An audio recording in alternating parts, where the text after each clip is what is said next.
Minato secretly एक उचिहा होता है, जो बात सिर्फ विलेज हायर अप्स को और उचिहा क्लैन के हायर अप्स को पता थी। ऐसा होने के दो रीजन थे। पहले तो मिनाटो नहीं चाहता था कि वो उचिहा क्लैन के कामों से किसी भी तरीके से एसोसिएट हो।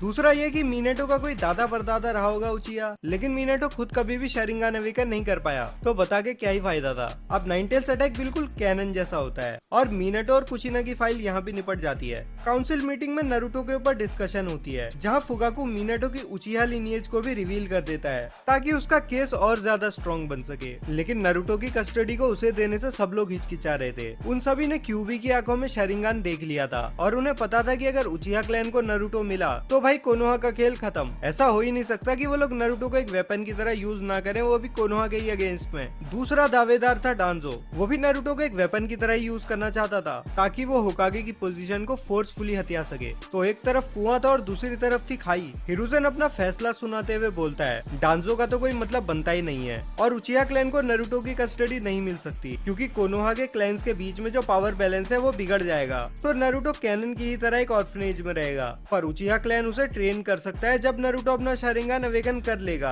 अगर कर पाया तो, क्योंकि मिनाटो ने खुद भी कभी शरिंगान अवेकन नहीं किया था। उस पर फुगाकू बोलता है कि ये जरूर करेगा और जल्द ही करेगा, क्योंकि मैं देख करके ही बता सकता हूँ इसके अंदर उचिहा ब्लड कितना डोमिनेंट है। इतना बोल करके फुगाकू वहाँ से चला जाता है। अब कैनन में तो डांजो नारुतो का जिंचुरी की स्टेटस लीक करता है, लेकिन यहाँ फुगाकू नारुतो और मिनाटो की उचिहा लिनिएज को रिवील कर देता है, ये भी कि नारुतो मिनाटो का ही बेटा है। फुगाकू सोचता है कि इससे चीजें उचिहा क्लैन के लिए थोड़ी ज्यादा आसान हो जाएंगी, लेकिन लोग ये बात करने लगते हैं कि उचिहा क्लैन से कभी ना तो मिनाटो ने कोई मतलब रखा, ना ही नारुतो को उचिहा क्लैन रेस कर रहा है। तो फिर लोगों के मन में उचिहा क्लैन के लिए मिसट्रस्ट और ज्यादा बढ़ गया। नारुतो के साथ इसका उल्टा होता है। ऊपर से नारुतो की अब हेरिटेज भी लीक हो चुकी थी, तो जो नारुतो पहले नारुतो उजुमा की था, वो अब नारुतो नामिकाजे हो चुका है और नारुतो एक तरीके से कोनोहा का प्रिंस बन चुका था। अब ऑर्फनेज में रहते हुए नारुतो को 4 साल हो गए थे और उसे यहाँ वहाँ घूमने में बहुत मजा आता था और नारुतो काफी स्नीकी भी था। वो बहुत सारे प्रैंक्स भी करता था और चूनिन गार्ड्स उसे संभालने के लिए बहुत ज्यादा स्ट्रगल करते थे और ऑनबू के लिए भी नारुतो को ढूंढना काफी मुश्किल था,